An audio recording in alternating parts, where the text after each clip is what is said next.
All right, guys. I'm feeling a lot better. I have been feeling a lot better the last week or so. It was a rough ride for a second, but I feel like I pulled myself back. That's got to be expected. Like, I'm not justifying that I've had like a shittier month content-wise. I haven't even been putting anything up on YouTube. It's just I don't know if I got burned out or if it's some of the other stuff that we were talking about, but it took me a while to like get back on track and like have to deal with a bunch of things that just stacked up on me. One thing that I do want to get out of the way is the gift stuff. I think I'm going to do a live tomorrow. Don't know the exact time. Tomorrow is Halloween, but I think that that's probably the best way to do it. And then we can kind of bounce ideas off each other. Karina will be with me, I think. I just woke up right now, so I'm like, this is like one of the things that I want to get taken care of like over the next couple days. Um, and sponsor calls as well. And then I have to figure out my trip to go see sponsors. Um, I might do the third raffle, maybe block it all into one trip. I know that like plane tickets are spiking right now because Nick wants me to go out to Austin, Texas. He's filming, um, what's it called? Fear the Walking Dead. And they film it in Austin. So he's there right now, like holed up in a hotel by himself. So I'm trying to like make my rounds. I did get good news yesterday that my horror movie, Delirium Tremens, is going to go into production in January. So that movie might come out before the film version of my book because that thing is just kind of toiling in developmental hell right now. Probably be like the doc and then this horror movie, Delirium Tremens. I already know who's starring in it, but I can't say because of an NDA, but I will when I can. So that was like really good news, and I'll be able to go on set. They're filming it in San Francisco in January. So that was good news. And then yesterday I spent all day at Mickey Avalon's house. And if you don't know who Mickey Avalon is, he's pretty legendary LA hip hop artist, but he's a very weird brand of hip hop. His music was used in the movie The Hangover. It's been on Entourage. He's pretty well known in LA, but I think people from around the country know who he is. He does a lot. He does that song "My Dick" with Dirt Nasty, which is Simon Rex. And that's how I met him. We hit it off when we first met a while back, and basically one thing led to another, and now I'm signed on to write a trilogy about his life. And being a writer, people come to me all the time. And they're like, dude, I got some bomb shit for you to write, homeboy. I'm like, what's up? Have you ever heard of the Eastern New Hampshire Bowling Labor Union? I'm like, no. He's like, I was the chair of that. I'm like, bomb, dude. Let's write it. All right, all right, all right. Yeah, yeah, yeah. That was a very lame example. But what I'm saying is that people ask me all the time to write their story for them. A lot of people have stories in their mind. They're like, this would make a good book, make a good movie. I think more people are capable of writing that shit out than you would think. All the information with how to write a film is available on Google. You don't even have to buy a book. How do I write a screenplay? And you can teach yourself. You can watch YouTube videos on it. But being a writer, people just come to you all the time and they want you to write their bomb story about their bomb life. And it's usually not that bomb. Some people have really, I mean, everybody has a unique life, but some people's lives, I don't know, wouldn't translate that well to a book or a film, you know? But Mickey Avalon is different. That guy's life is fucking interesting. Like, it holds my attention when he tells me his story's wild as fuck. He grew up in LA. His dad was a heroin addict. Dad overdosed when he was, no. Sorry, his dad did not overdose. His dad got sober, went to AA, got like 5 years sober, got clean for Mickey, and then got hit by a bus driven by a drunk driver when he was leaving an AA meeting. Mickey moved out to Oregon, started shooting heroin, became a male prostitute, and he doesn't give a fuck either. He'll be like, yeah, I was doing that, I don't give a fuck. like spit out hay. I don't know. But yeah, he's pretty open about that. Um, and then he found his sister dead from a heroin overdose, came back to LA, met Simon Rex. They started rapping, and he became a platinum selling hip hop artist. They did My Dick, Jane Fonda, bunch of pretty big. I mean, he's a platinum selling artist. He's got a lot of money, lives up in the hills, drives a brand new Range Rover, spends most of his life just traveling and partying. And he's just an interesting, like some of the stories that he would tell me, I think like pre-fame, his like junkie years, that's whatever. But like when he got famous, like all the stories that he would tell me about like, being on different tours and like smuggling drugs into like Australia where you would get broke off if you got caught, stuff like that.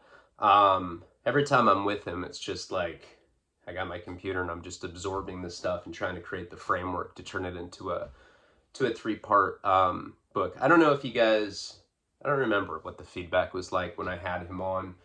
I think that maybe he held back at that time. I think that if I pitched the idea to do like an exclusive video for Patreon, he would probably do that, and he'd probably be a little more open about certain things that he'd been through. I mean, a lot of interesting stuff happened. He opened for the Red Hot Chili Peppers in Oklahoma, and he got booed off stage because a bunch of rednecks were like, "Ew, gay prostitute, that one's a gay."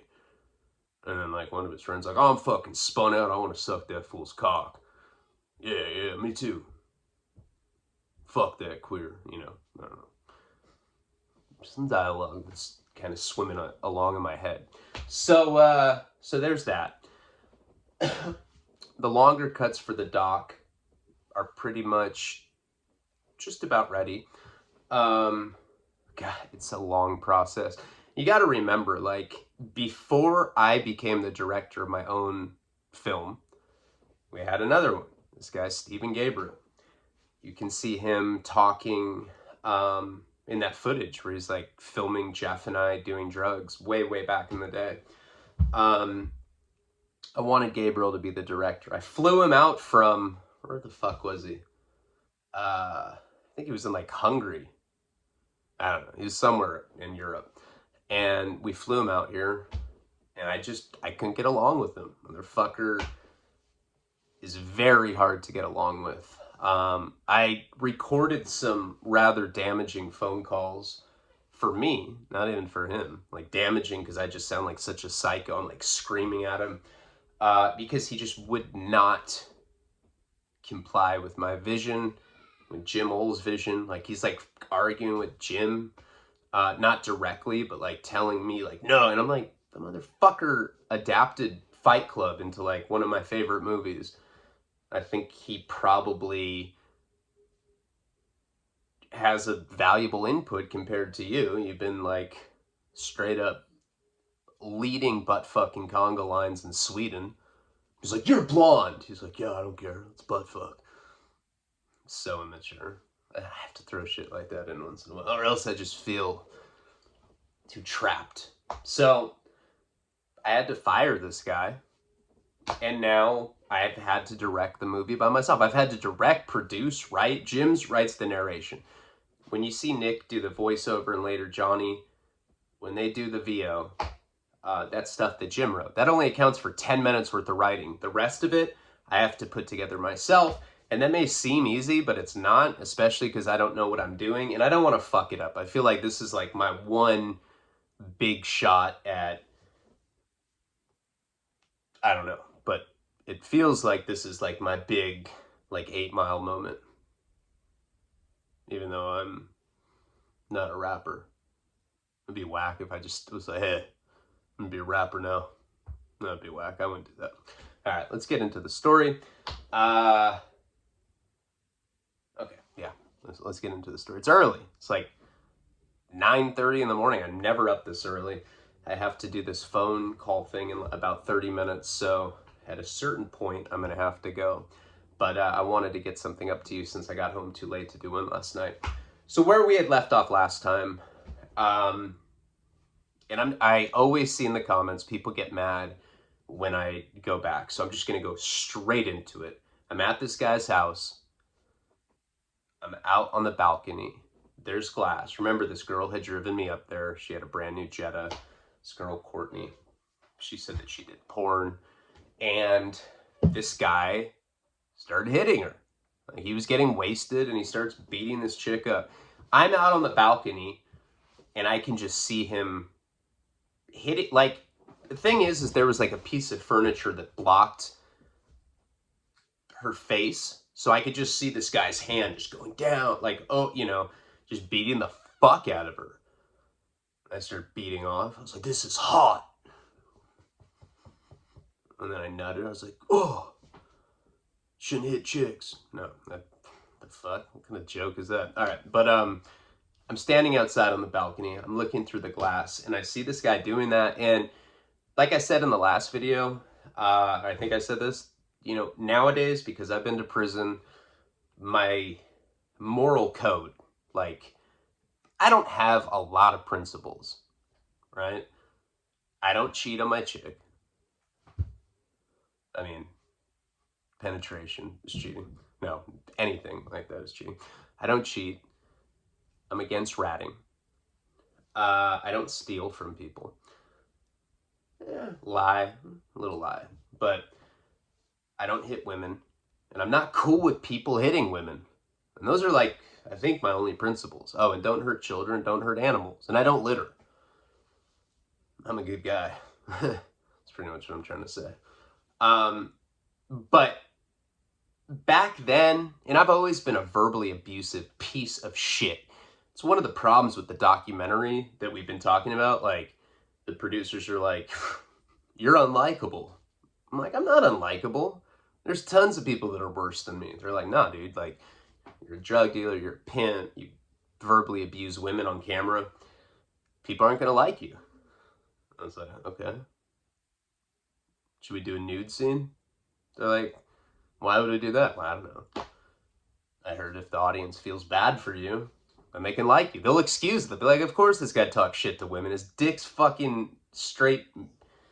It's like a disability. It's like I have some sort of grotesque deformity. This little root beer barrel cock. And these elderly goose balls that just... It's fucking nasty.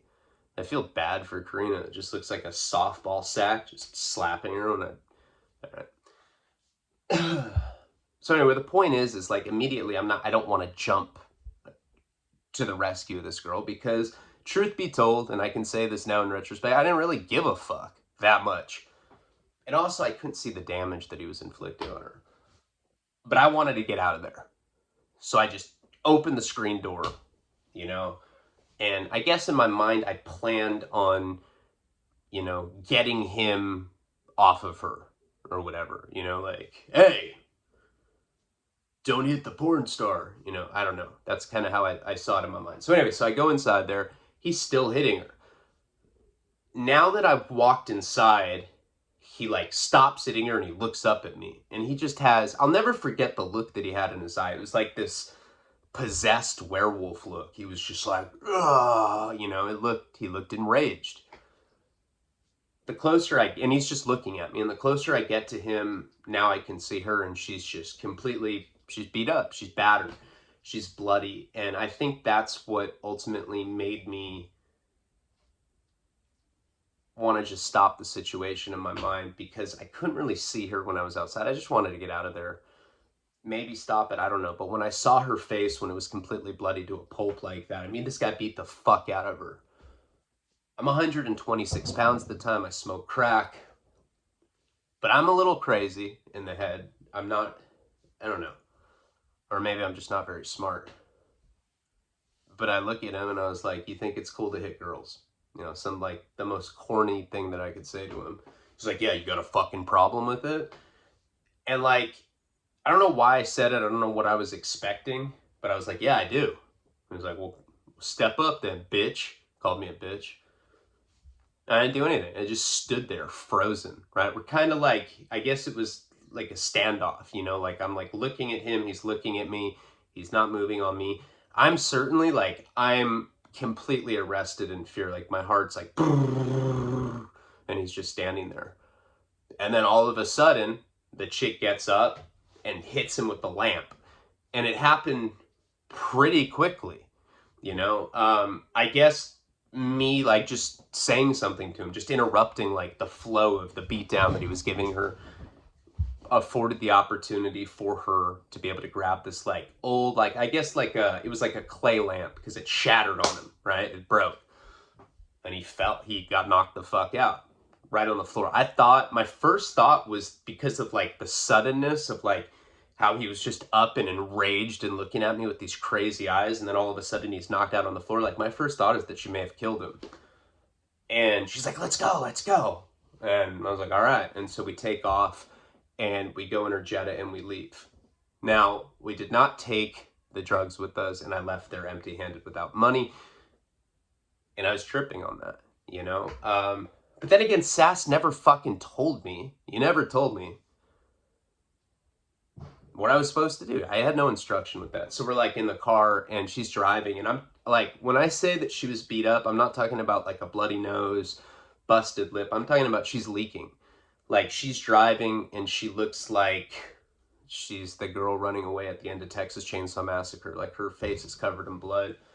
And she's just sitting there kind of like sobbing, driving.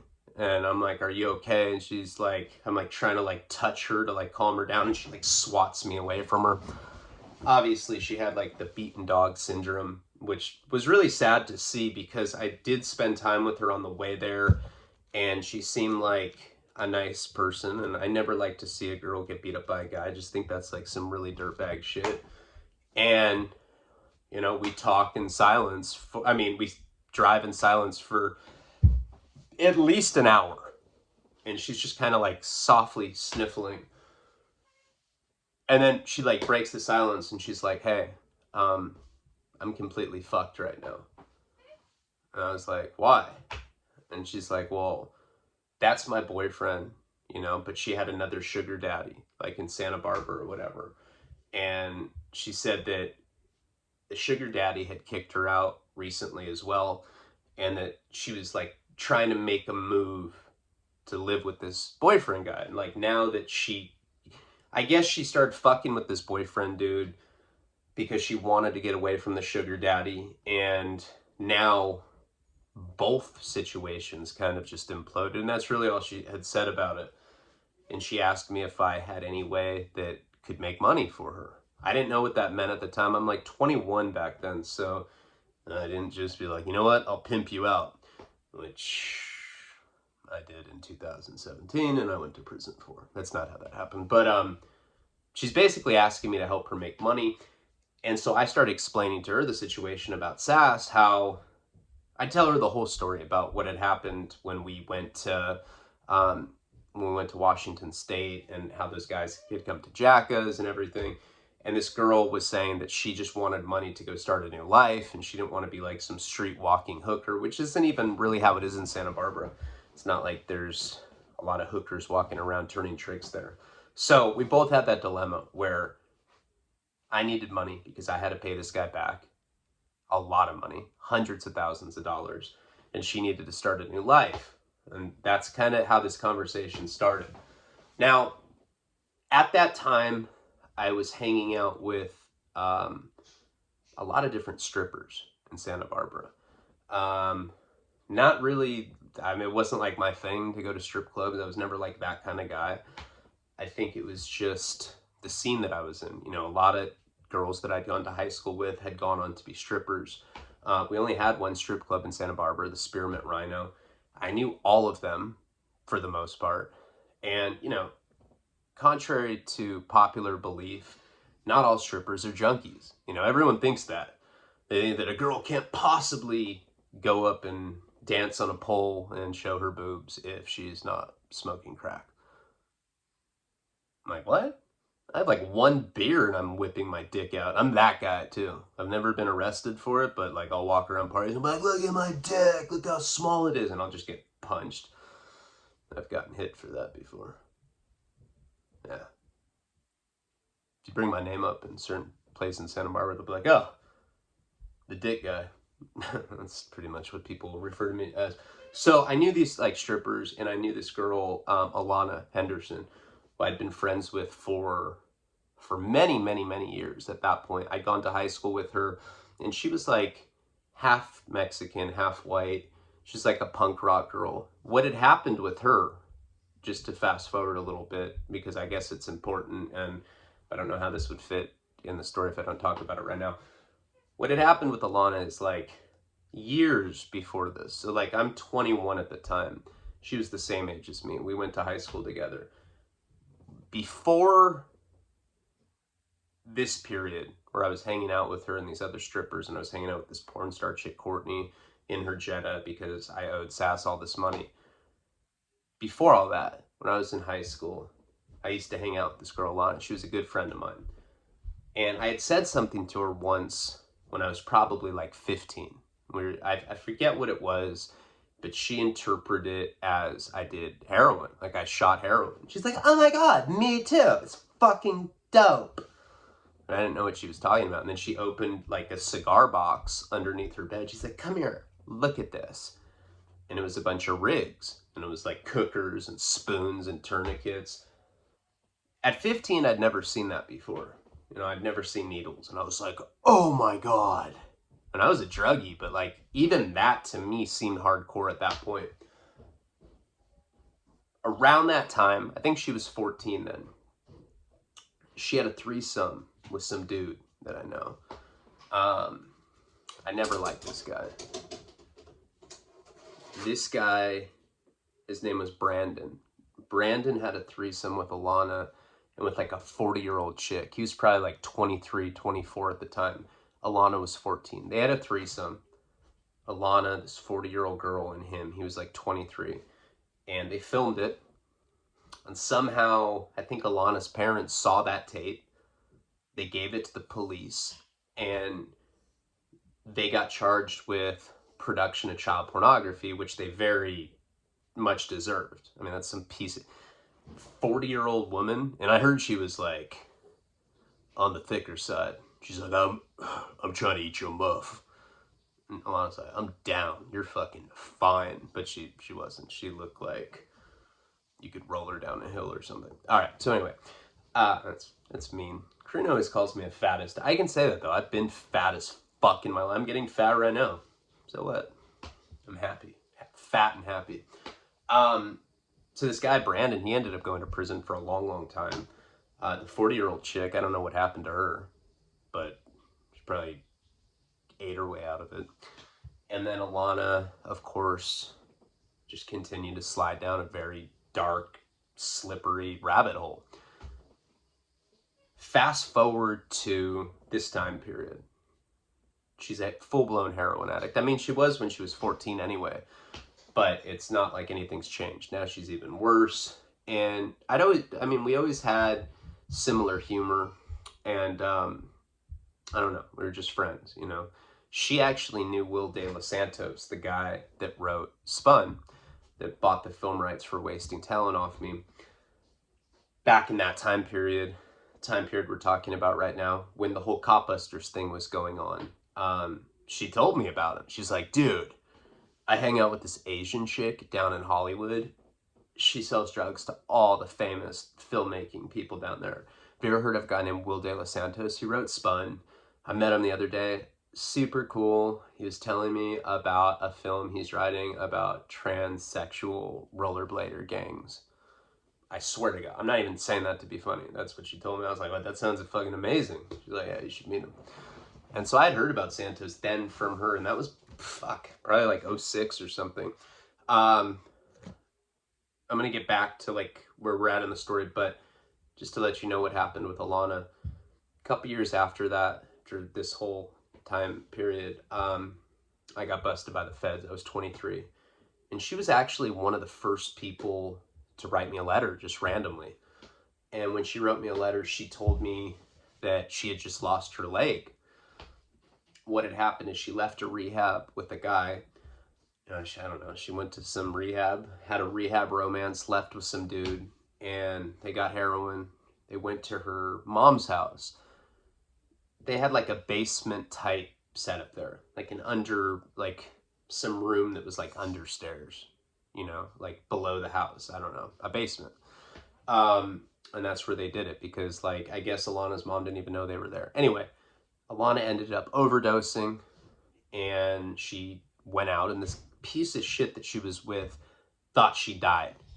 He like tried CPR, but like all like flippantly. He's just like, "Hello, are you alive?"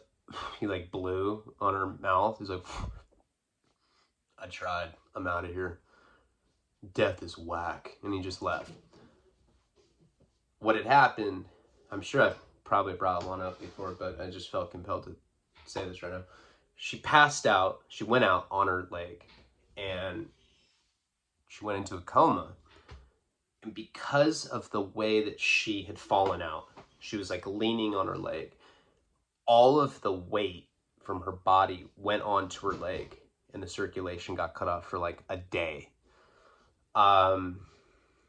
And just the angle that it was, by the time they found her, I think her mom had found her, called 911. They Narcaned her, got her out of the coma, and they had to amputate her leg. So she was missing her leg from, the top of the waist. She told me that for the first time when she wrote me in prison. And I was like, "I'd still fuck you." And she's like, "That's so mean. Oh my God, I only have one leg now." But she had she had a good sense of humor, and we joke about it a lot. And one year she was the girl from, I don't know, what movie is it where she has a shotgun for a leg? It's like one of those death proof movies. Or whatever. One of those grindhouse movies. But, and then I get out of prison in 2013, and she overdosed maybe like 3 months after I got out, and she died. And I heard the last year of her life, she was essentially a one-legged prostitute, which really, I know that sounds like, well, probably a lot of you that are like, "That's not funny at all." She thought it was funny. She's like, "I'm a one-legged hooker. I don't give a fuck. Drink Captain Morgan. I fuck dudes. I have one leg. So what?" She thought it was funny. So, but what a tragic way to live, really. And she was a great person. Her name was Alana Henderson. Really makes me sad that she passed away. She was one of the better people I knew that died from this. With that being said, back to 2007, I'm with this girl, Courtney. We're driving in her Jetta, and we're going back to my place. She needs to make money. I need to make money. I'm hanging out with Alana quite a bit during that time. I'm hanging out with this other girl that we had filmed the Copbusters thing with, another porn star. I knew a lot of girls that were doing porn. This is before webcam porn became big. This is back when girls were really like going on set and like there were fluffers, shit like that. A lot of my friends that I grew up with that were druggy girls moved down to the San Fernando Valley right outside of LA and sucked dick on film for money. Cash money. $37 I made in 1 hour. What'd you do today? It's like, Jesus. And Alana had been doing that a little bit, and this girl Courtney had been doing that as well. And then some of the strippers that I knew were interested in getting into that industry. Now, at that time, I'm making these pilots for Spike TV. I was just learning about like filmmaking, and I had access to expensive cameras, and I had access to pretty much everything that you need to start a porn company. And I was telling Courtney this. I was like, because Alana had been asking me for a long time. Like, she didn't give a fuck. She's like, "I'll fuck chicks, I'll fuck dudes, I'll fuck black dudes. I didn't even care." I was like, She's half Mexican. I don't know why I said the black dude thing. I'm sorry. I like black people. It's crazy I have to say that. 2020, I don't want anyone to misconstrue that. But she was basically down to do whatever. So was Courtney. So Jenny at that time was definitely cool with shit like that. She liked chicks, so like to have a bunch of like just hood rats with big boobs, she's like, down, bomb. I was like, all right. So that started this like short period of me trying to start a porn company. That was the first time I tried to do that. The pimping and pandering era, I guess I that was like an idea I had, you know, to start like a chatterbait, like porn company with all these girls that were friends with the alleged prostitute. Um, but during that time period, I actually had money to put into it. And I had a couple friends that were making money doing that in LA. You know, and I talked to them and basically found out what was needed to get it done. And there's actually like a lot of regulations. There's insurance that go into it. You have to test your you know subjects for the film, all that. And I didn't want to like have to go through all this like governmental red tape, especially because I'm smoking crack at the time. So this girl Courtney, basically, I was like, you can stay with us for a little bit.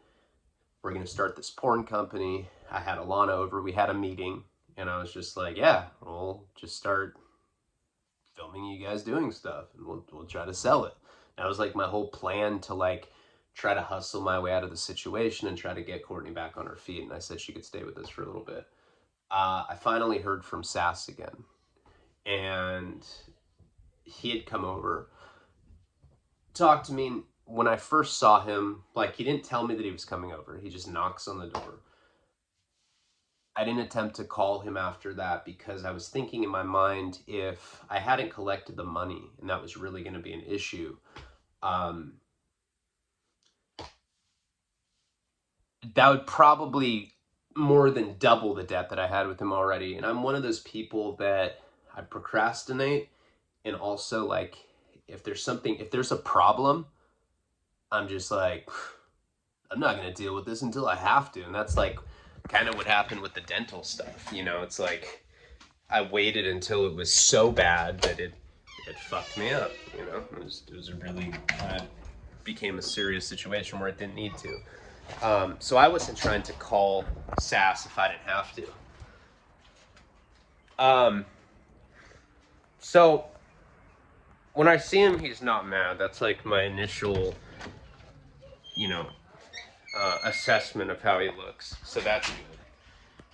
And we start talking, and the first thing he asks me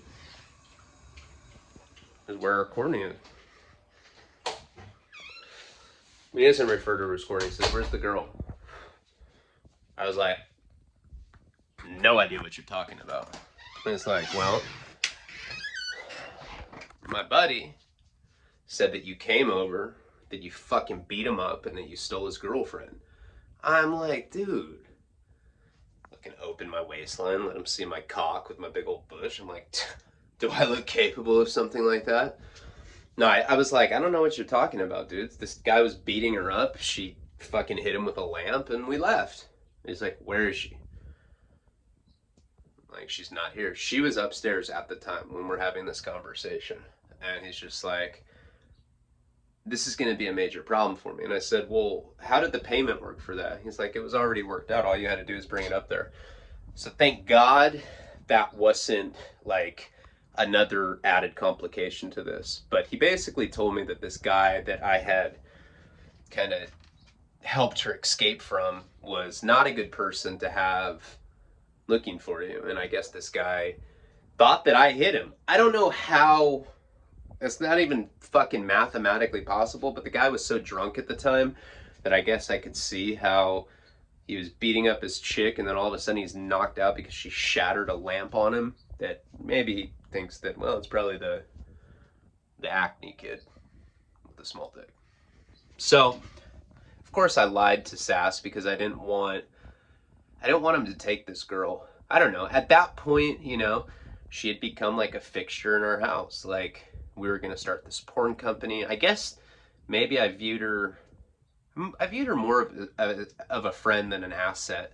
But I also looked at her as like the potential to get out of being owned by Sass, because if that was the first high risk situation he was going to put me in, I had no idea what else, you know, what other situations he could possibly put me in. Around that time, I bought a new Tahoe. I got a Tahoe with 24s on it, and a bunch of people had pulled money together because they wanted me to go get a kilo of heroin down in LA. I was never picking up stuff like that. I was getting pounds of heroin back then for 8,000. I think a kilo was 20,000. I want to say something like that. And what I did is I got everybody's money together, and Jenny and I went down to LA to pick it up. This was like another. I don't know if I was selling heroin because I get confused with the chronology of it. I don't think I had quite started selling it. No, it was right in the beginning of that. So, I think I mentioned in the last video that how that how that started to begin with was that kid Jacob who was selling drugs for me. He was like in high school when I met him. At this point, he was out. He had his own apartment.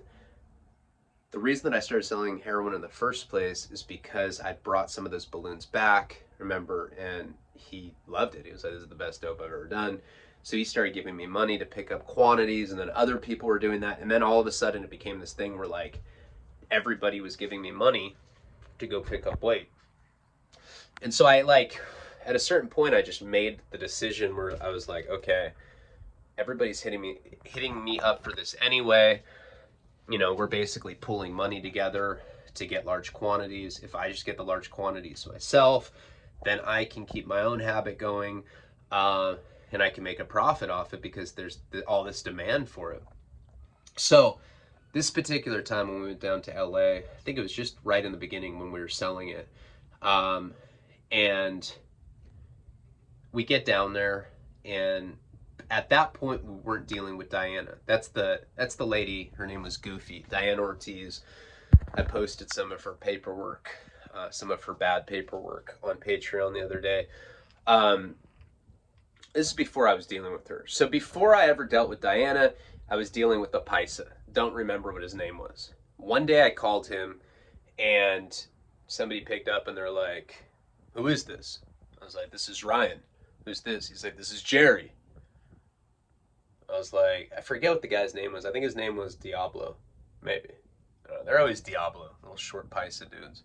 I swear there's like thousands of Diablos. That's like a subgenre of Paisa. I'm a Paisa, a Diablo Paisa. No, but that's just like their nickname. But he told me that this guy had died. He's like, "Yeah, he's dead. I'm taking over." The guy had never talked to me before. I had no idea if I was a cop or not. And he's just telling me on the phone that this guy died.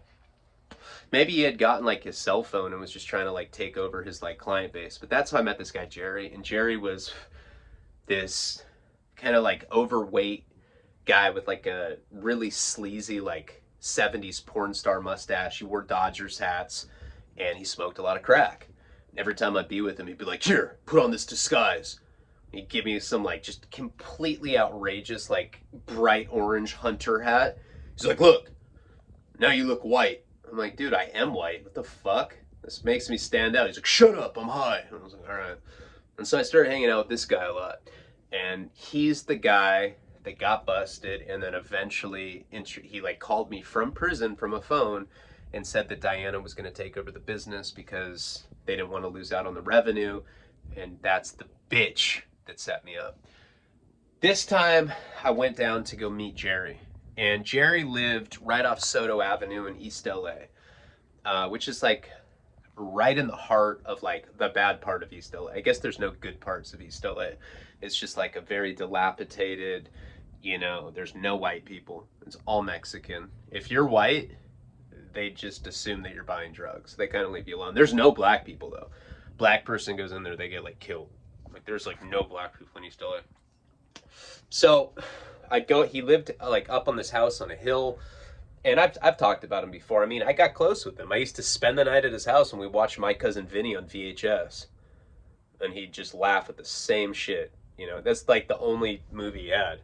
So man, he didn't talk like that. He's like, "Hey man, this is fucking hilarious. Fucking love this movie, dude. Marissa Tomei is fucking fire." I'm like, "Yeah."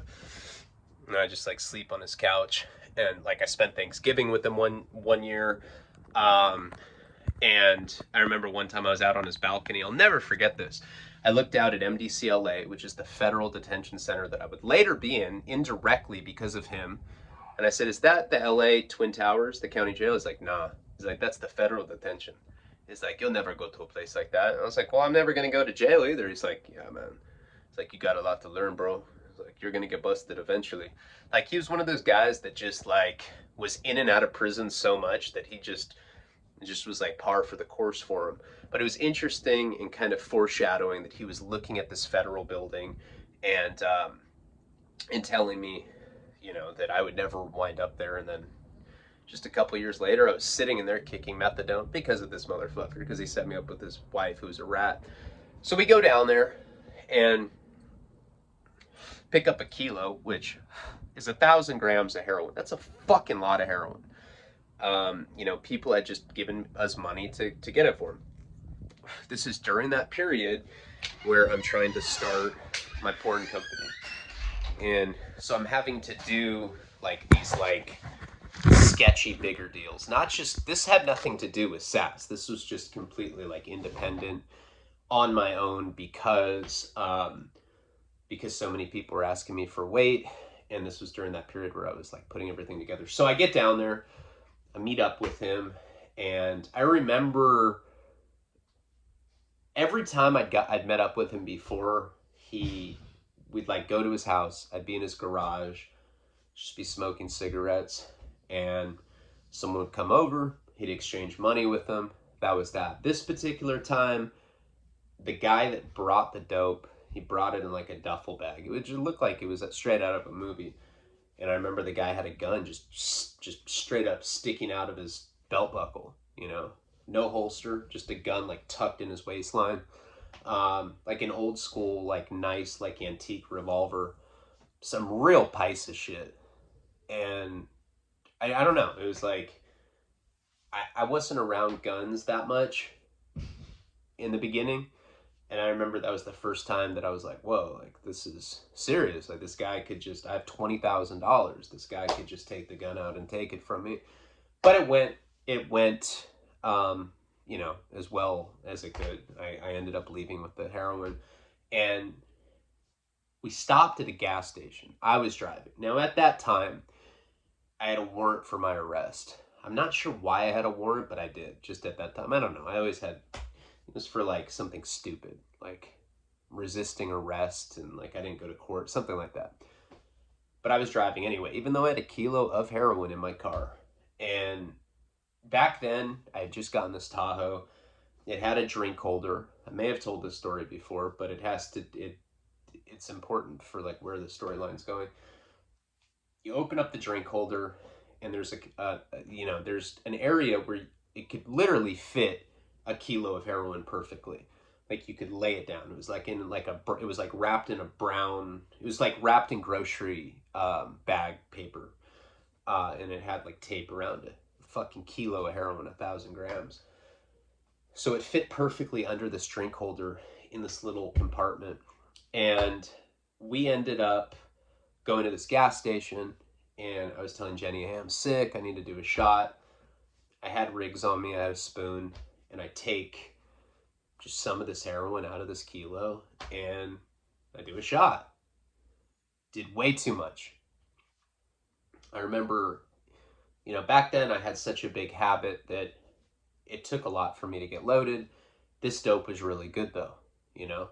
And as soon as I did it, I started nodding out.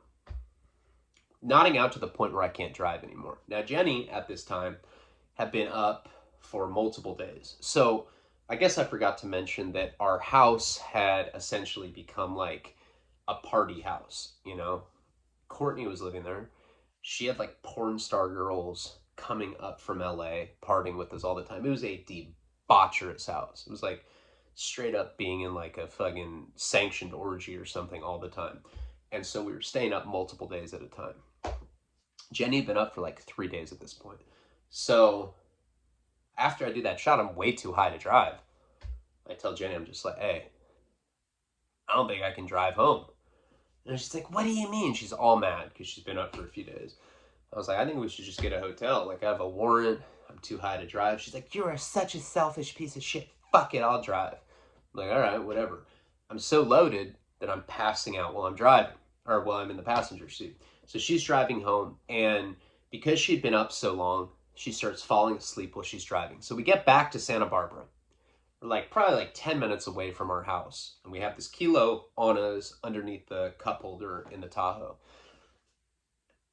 I guess what had happened is Jenny had been falling asleep while she was driving, and she started swerving. You know, she was like, kind of like just swerving through the lanes. Somebody called the cops. Cops pulled us over, and I get waken up to a flashlight in my face, and there's a cop, CHP, you know, and there's sheriffs there too. You know, I like wake up and there's this light in my face. I'm like, hey man, hey there, buddy. Have a little too much to drink? And I'm so high. I can't even hide it. I'm like, no man, I'm on medication, you know, and the cop's like, okay, you know, he's like chewing gum. He's like, okay, buddy. And I'm like looking around for Jenny, and I see her, and she's doing the field sobriety test. And I'm like, oh my God, we're fucked. I remember. And instantly I remember we got the kilo in the car. I have needles. I have a spoon with carbon on the bottom of it in the car. We're fucked. And I'm watching her fail this field sobriety test, just severely fail it. I have to come up with a split-second decision, like how to save the day. So I tell the cop, I'm sitting in the passenger seat. At this point, he has not had me come out of the car. He asked me what my name was, and I gave him Jeff's name. So my name is Jeff, and I said Jeff's last name. I gave him his address because I had memorized it. I always did that because I had that warrant at that time. And he's like, okay. He went and ran the name or whatever. It was clean. Said I didn't have any identification on me. Start telling the cop that I have to take a piss. I'm like, hey man, I gotta pee. He's like, well, we're on the side of the freeway at this point. We're like on like an off ramp, so we're like off the freeway, just in this like quiet little area. He's like, I don't know what to tell you, man. There's nowhere you can use the restroom. I was like, you don't understand. I can't hold it. I have to pee. There was a Taco Bell cup like by my feet. I was like, can I just pee in the cup? I was like, dude, I'm gonna piss my pants. I have to pee. Can I please pee in the cup? He's like, okay, man, go for it. So I take a piss in the cup. And you guys know, if you're an opiate addict, it is almost impossible to pee, even if you have to fucking pee on heroin.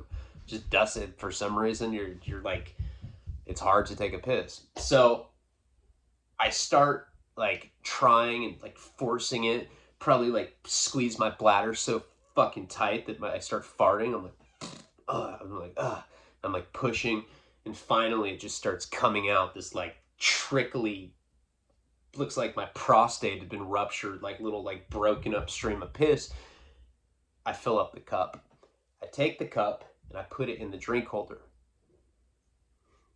In my mind, I'm thinking that if the car gets searched because there's pee in it, cops are always like, ooh, cooties, you know, and they won't, you know, there's a good chance they're not going to touch it. So eventually, Jenny gets busted for the DUI, and the cop comes up to me and says, hey, your friend just got arrested. We're going to search the vehicle now. Can you step out? I was like, sure, man. He's like, are we going to find anything in here? I was like, nah. Get out of the car. They start searching, and I'm watching. You know, I'm trying to play it cool. Searches everything. He does find a spoon. He does find needles. And I think they assumed that that's what Jenny was on because they breathalyzed her and she didn't come up blowing numbers. They assumed that she was on drugs. So now they're actually looking for the drugs. Searching the car. They get to the drink holder. I see the guy grimace, like visibly. He's like, doesn't touch it. Finishes searching the car. And he asks me what I'm going to do. And I was like, I got to take a cab. I said, I'm on these medications where I'm not supposed to be driving. He's like, okay, man. All right. And he locks the door to the Tahoe. And I guess he's taking the keys or whatever. So I was like, hey, man, can I get some stuff in the car? Like some of my belongings and stuff. I have like a duffel bag in there. He's like, yeah, no problem. So I went inside of the Tahoe and I pressed the sunroof. I opened it so that I'd be able to come back later and retrieve the heroin. And I get out of the Tahoe, I'm walking away, and I hear Jenny go, Ryan! They had like lowered her window so she could say bye to me. She's like, Ryan, I love you, baby. Cop's like, Ryan? He's like, I thought your name was Jeff. I was like, it is. I don't know, the bitch is drunk, man. Take her away, boys. And she's like, Ryan, you gotta bail me out. I'm like, all right, I'm Jeff. Love you too. And I was like, look, man. I was like, this is her boyfriend's car.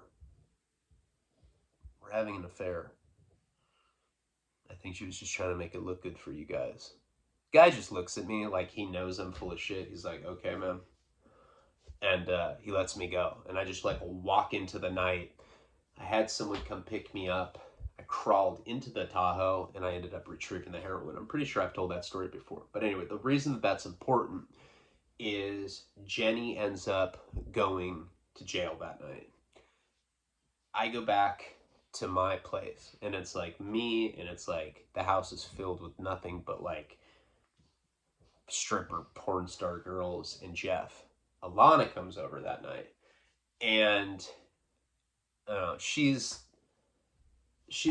wasted. I don't know what it is. I think she may be drunk or I don't know what the situation is, but she's kind of like she's hitting on me. She's like, will you kiss me? And I'm trying to be good to Jenny, and I'm just like, and this is a girl I've been friends with for a long time. Not exactly platonic, but I guess at this point it was platonic. She's like trying to kiss me. She's being belligerent. And we had already retrieved that kilo of heroin. So now I have people coming over to get like whatever they had put money in. Somebody got a quarter pound. Somebody got a piece. Somebody got another piece. Somebody got this. Somebody got that. And I was left with whatever I had. I don't even know if I made money off that. I think I may have just gotten like a bunch of free heroin, whatever the case. She's being like really belligerent at my place. She's trying to hook up with me. I'm keep kind of like getting her off of me. And she's like trying to be slick about it. She's like, hey. She's like talking like a dude. She's like, hey. Trying to watch some porn in your room, just me and you. And I'm like, look, I see what you're doing, and I don't like it. I have a chick. She's like, your chick went to jail. She doesn't even care about you. I'm just like, wow. Slut logic is just amazing. And I'd say stuff like that and she'd laugh. I mean that in a joking way. But she keeps being like that. And for some reason, Paul and his girlfriend were there that night too. I don't know. I just remember them being there. I don't remember why. But she ends up going into my room. Sure enough, she puts on a porn tape.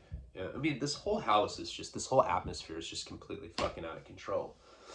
And I go in there with her and I'm laying on the bed with her. I already kind of know where it's going. Now, you also got to remember that I'm like a full-blown heroin addict at this point. So like my sex drive has been compromised to say the least. And so she's like laying on the bed with me. She's like, do you care if I just wear my underwear? I was like, no, I don't really care.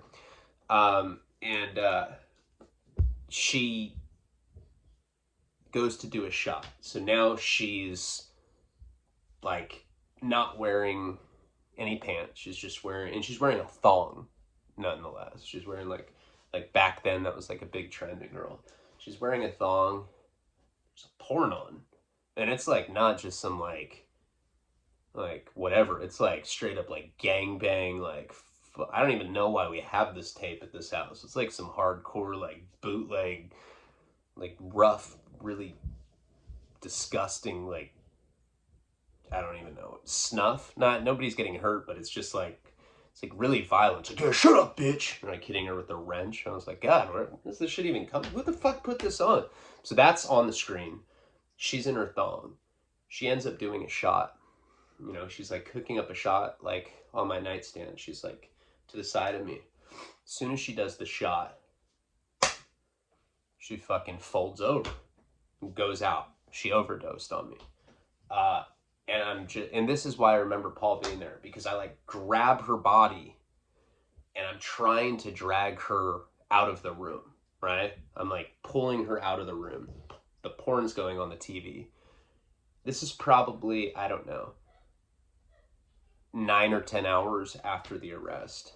And I'm like, I have her, I remember I weigh 126 pounds. I have her like kind of like by one arm.